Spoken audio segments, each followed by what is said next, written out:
नमस्कार दोस्तों, मैं एडवोकेट प्रभाकर पांडे अपने इस YouTube चैनल पे आप लोगों का स्वागत करता हूँ। आज हम लोग अपने इस वीडियो में ट्रायल के टॉपिक को शुरू करने जा रहे हैं। मेरे पिछले वीडियो में मैंने ट्रायल के कॉन्सेप्ट को आप लोगों को समझाया था कि एक केस इंस्टीट्यूट होने के बाद कैसे डिफरेंट ट्रायल्स में जाता है।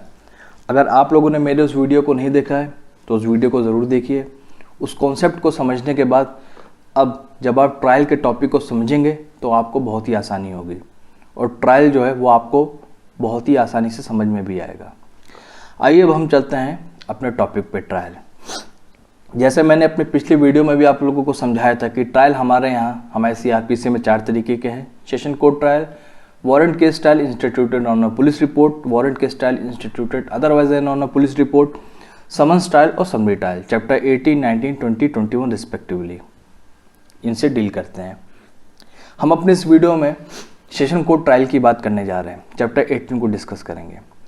ट्रायल को शुरू करने से पहले अगर हमें ट्रायल को डिफाइन करना हो तो हम ट्रायल को 1 या 2 लाइन में कैसे डिफाइन करेंगे। देखिए, trial begins from the framing of charge and ends with either conviction और एक्विटल। यानी कि जो ट्रायल है वो शुरू होता है चार्ज के फ्रेम होने के बाद और ख़त्म कहाँ पे होता है?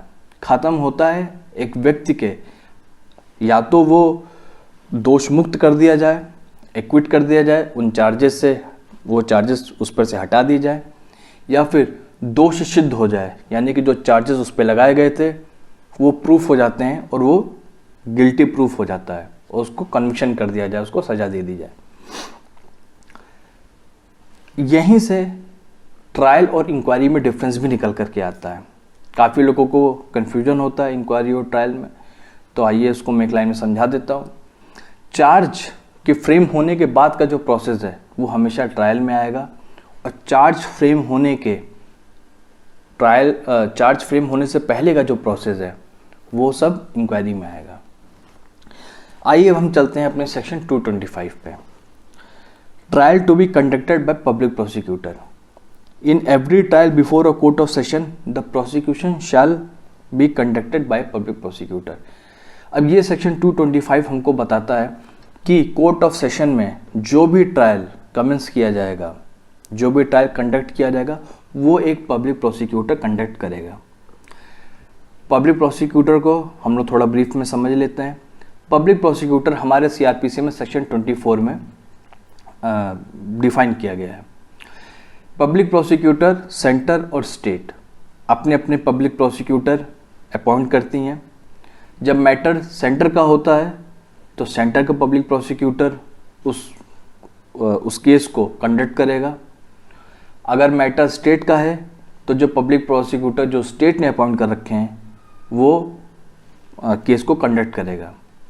हाई कोर्ट और कोर्ट ऑफ सेशन में रिस्पेक्टिवली जो है पब्लिक प्रोसिक्यूटर अपॉइंट किए जाते हैं सेंटर और स्टेट के। अब हम एक चीज़ को और समझ लेते हैं कि जो केस है वो पब्लिक प्रोसिक्यूटर क्यों कमेंस करता है, यानी कि एक विक्टिम की तरफ से एक पब्लिक प्रोसिक्यूटर क्यों कोर्ट में जो है ट्रायल को कमेंस करता है, ट्रायल को चलाता है।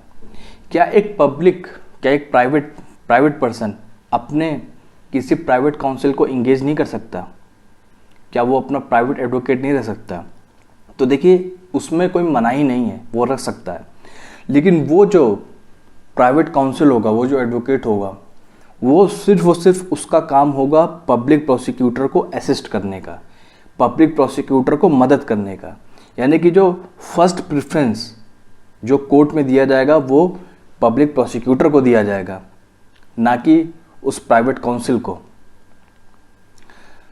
ये जो बात है ये सेक्शन 24 के सबसेक्शन 8 में जब हम प्रोवाइजो को पढ़ेंगे तो ये बात हमको वहाँ से पता चलती है। अच्छा, इसके पीछे का कॉन्सेप्ट क्या है? तो देखिए, इस कॉन्सेप्ट को भी समझ लेना बड़ा ज़रूरी है। जब भी एक क्राइम होता है, किसी पर्सन के अगेंस्ट कोई क्राइम हुआ, तो वो जो क्राइम है वो उस विक्टिम को नुकसान तो पहुंचाता ही है, वो विक्टिम तो सफ़र करता ही है। उस विक्टिम के जो घर वाले हैं, जो रिलेटिव्स हैं, वो सब सफ़र तो करते ही हैं।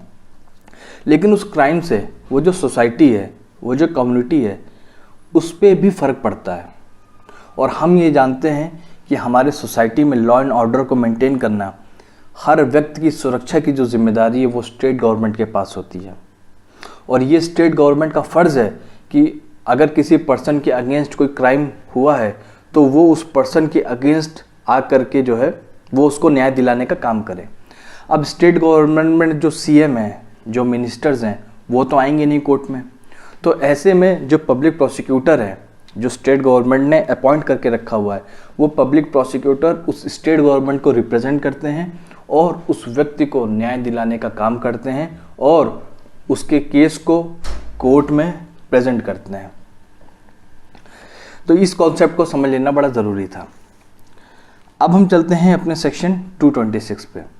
सेक्शन 226 कहता है कि केस को ओपन कैसे किया जाएगा, केस को बिगिन कैसे किया जाएगा, केस का शुरुआत कैसे किया जाएगा किसी कोर्ट में। आइए इस सेक्शन को पढ़ते हैं, फिर इसका एक्सप्लेनेशन देखेंगे। Opening case for prosecution when the accused appears और is brought before the court in pursuance of a commitment of the case under section 209. The prosecutor shall open his case by describing the charge brought against the accused and stating by what evidence he proposes to prove the guilt of the accused. 226 ये बताता है कि जब भी एक accused को court of session के सामने लाया जाएगा, अब यहाँ पे देखिए वर्ड इस्तेमाल किया गया है commitment of a case in section 209। मेरे पिछले वीडियो में जब मैं ट्रायल के कॉन्सेप्ट को आपको समझा रहा था तो मैंने वहाँ पे आप लोगों को बताया था, मैं यहाँ फिर से रिपीट कर दे रहा हूँ कि 209 के अंदर जो है एक जो मजिस्ट्रेट है, जब उसको लगता है कि वो जो केस है वो exclusively tribal bye session court है, यानी कि उस केस को जो है वो सिर्फ और सिर्फ सेशन कोर्ट ही ट्राई कर सकता है, तो ऐसे में जो है वो उस केस को सेशन कोर्ट के पास कमिट कर देता है। और मैंने आपको ये भी बताया था कि कमिटल जो प्रोसीडिंग है हमारे यहाँ सेक्शन 209 में भी है, सेक्शन 323 में भी है। सेक्शन 323 में जो कमिटल की बात की गई है वो during the time of trial की बात की गई है, यानी कि ट्रायल के बीच में अगर मजिस्ट्रेट को लगता है कि ये जो केस है ये सिर्फ और सिर्फ सेशन कोर्ट ट्राई कर सकता है, तो ट्रायल के बीच में वो केस को जो है सेशन कोर्ट के पास भेज देगा। तो खैर उस कॉन्सेप्ट को हम बाद में समझेंगे। तो यहाँ पे सेक्शन 209 का मतलब यही है। और सेक्शन 226 में इसके आगे जो फर्दर कहा जा रहा है वो ये कि जो पब्लिक प्रोसिक्यूटर है वो उस एक्यूज्ड पर्सन के अगेंस्ट जो चार्जेस लगाए गए हैं कि उस पर्सन ने कौन कौन से ऑफेंसेस किए हैं, और उन ऑफेंसेस को, उन चार्जेस को प्रूफ करने के लिए वो पब्लिक प्रोसिक्यूटर कौन से एविडेंसेस, कौन से मटेरियल विटनेसेस वो कोर्ट के सामने रख रहा है, वो कोर्ट के सामने रखेगा और बताएगा। तो सेक्शन 226 हमें जो है सिर्फ इतनी बातें बताता है। अब हम चलते हैं अपने सेक्शन 227 पे। सेक्शन 227 जो है वो बहुत ही इंपॉर्टेंट है, उसको ध्यान से समझिएगा। 227 जो है डिस्चार्ज की बात करता है। आइए इसके बैरेट के लैंग्वेज को देखते हैं, फिर इसका एक्सप्लेनेशन समझेंगे। If upon consideration of the record of the case and the document submitted there with and after hearing the submissions of the accused and the prosecution in this behalf, the judge considers that there is not sufficient ground for proceeding against the accused. He shall discharge the accused and record his reason for so doing. यानी कि section 227 ये कहता है कि public prosecutor ने जो charges जो लगाए, उन चार्जेस को प्रूफ करने के लिए जो डॉक्यूमेंट्स रखे हैं उनको देखने के बाद और वो जो एक्यूज्ड पर्सन है उसको सुनने के बाद अगर एक जज को लग रहा है कि इतने मटेरियल एविडेंसेस नहीं हैं कि वो उस पर्सन के अगेंस्ट ट्रायल को आगे चलाया जा सके, तो वो उस पर्सन को जो है डिस्चार्ज कर देगा। देखिए यहाँ पे वर्ड इस्तेमाल किया not sufficient ground for proceeding against the accused. इसका मतलब ये है, देखिए यहाँ पे डिस्चार्ज इस्तेमाल किया गया, इक्विटल इस्तेमाल नहीं किया गया है। इसका मतलब ये है कि वो जो जज है उसको ये देखना है कि जो उसके पास मटेरियल, जो एविडेंसेस मौजूद हैं, क्या ये इतने सफिशिएंट हैं कि उस पर्सन के अगेंस्ट जो ट्रायल वो आगे फर्दर चलाया जा सके।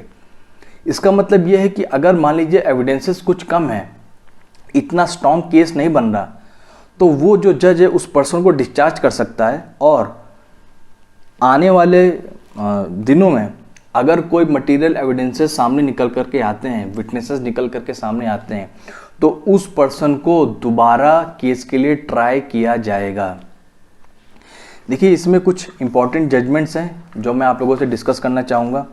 Union of India versus Prafulla Kumar Samal 1979 Supreme Court, इसमें एक दो जजमेंट्स और हैं। State of Bihar versus Ramesh Singh 1977 Supreme Court. CBI versus Narayan Rao 2012 Supreme Court. इन जजमेंट्स में ये बात बोला गया है कि सेक्शन 227 का जो स्टेज है, इस स्टेज पे एक जज को सिर्फ ये देखना है कि उस पर्सन के अगेंस्ट क्या सफिशिएंट मटेरियल एविडेंसेस हैं कि क्या केस को आगे ट्राई किया जा सकता है। इस स्टेज पे एक जज को ये नहीं देखना है कि वो जो पर्सन है क्या उसने वाकई में उस क्राइम को कमिट किया है कि नहीं किया है। मतलब वो जो आदमी है क्या वो कन्विक्ट हो रहा है या एक्विट हो रहा है। इस स्टेज पे कन्विक्शन या एक्विटल को नहीं देखना है, सिर्फ इतना देखना है कि जो मटेरियल उस जज के सामने रखे गए हैं क्या वो सफिशिएंट है कि वो उस पर्सन के अगेंस्ट ट्रायल को आगे कमेंस कर सकता है, आगे चला सकता है। अगर इतने सफिशिएंट मटेरियल एविडेंसेस नहीं है तो सेक्शन 227 डिस्चार्ज की बात कर रहा है, वो जो जज है उस पर्सन को डिस्चार्ज कर देगा। तो हम लोगों ने सेक्शन 227 को भी समझा। एक छोटा सा कॉन्सेप्ट मैं आप लोगों से और डिस्कस करना चाहता हूँ कि जब हम बात करते हैं exclusively tribal bye session court, देखिए ये जो फ्रेज है ये कई बार आ जाता है। कोई case exclusively tribal bye session court है या नहीं, ये हमें कैसे पता चलेगा? इसका पता करने का कोई तो तरीका होगा। तो देखिए, आप लोग अपने बैरेक्ट में, अगर आप लोगों के पास सभी बैरेक्ट नहीं तो आप अपने बैरेक्ट को निकालिए और आप अपने बैरेक्ट में जब आप पीछे देखेंगे, मैं आपको दिखा दे रहा हूँ इस तरीके से, आप जब अपने बैरेक्ट में सबसे पीछे जाएंगे तो वहाँ पे आप शेड्यूल फर्स्ट को देखेंगे। वहाँ पे आपको शेड्यूल फर्स्ट दिया हुआ है। उसके जब आप ऊपर की हेडिंग को देखेंगे तो क्या लिखा है? सेक्शन, सेक्शन के बगल में ऑफेंस, ऑफेंस के बगल में पनिशमेंट, पनिशमेंट के बगल में कॉग्निजेबल और नॉन कॉग्निजेबल, उसके बगल में बेलेबल और नॉन बेलेबल, और उसके बगल में है बाय व्हाट कोर्ट ट्रायबल। ये जो शेड्यूल फर्स्ट है, ये शेड्यूल फर्स्ट ही हमको बताता है कि जो केस है क्या वो कॉग्निजेबल है या नॉन कॉग्निजेबल है, वो बेलेबल है या वो नॉन बेलेबल है, और वो जो केस है उसको कौन ट्राई करेगा। क्या कोई भी मजिस्ट्रेट ट्राई कर सकता है या फिर court of session he try करेगा। अब जैसे सेक्शन 371 है मेरे सामने खुला हुआ है, मैं आपसे वही डिस्कस कर लेता हूँ। Section 371 habitual dealing in slaves. अब इसका जो देखिए जो पनिशमेंट है वो लाइफ इम्प्रिजनमेंट है या 10 साल तक की सजा है और फाइन है। इसके बगल में लिखा है कॉग्निजेबल। अब यहाँ से हमको पता चलता है कि ये जो सेक्शन है कॉग्निजेबल सेक्शन है। हम लोग अक्सर बोलते नहीं कि सेक्शन 154 जो है, जब कोई कॉग्निजेबल ऑफेंस है तभी एफआईआर दर्ज किया जाएगा। अब वो जो ऑफेंस है वो कॉग्निजेबल है कि नहीं है कैसे पता चलेगा? वो हमें शेड्यूल फर्स्ट से ही पता चलता है। देखिए सेक्शन 371 के आगे लिखा हुआ है कॉग्निजेबल, नॉन बेलेबल, और उसके आगे लिखा हुआ है कोर्ट ऑफ सेशन। ये जो कोर्ट ऑफ सेशन है यही है exclusively tribal by court of session. अब ये जो सेक्शंस हैं और उनके सामने ये जो मेंशन किया हुआ है शेड्यूल फर्स्ट में, हमें यहीं से पता चलता है कि जो केस है वो exclusively tribal by court of session है या फिर वो किसी मजिस्ट्रेट से ट्राई किया जा सकता है, वो बेलेबल है या नॉन बेलेबल है, वो कॉग्निजेबल है कि नॉन कॉग्निजेबल है, तो हमें शेड्यूल फर्स्ट से ही पता चलता है। तो इस बात को आप हमेशा याद रखिएगा। अब इसके आगे के जो फर्दर सेक्शंस हैं वो हम अपने नेक्स्ट वीडियो में कवर करेंगे। आई होप आज का जो लेक्चर है आप लोगों को समझ में ज़रूर आया होगा। धन्यवाद।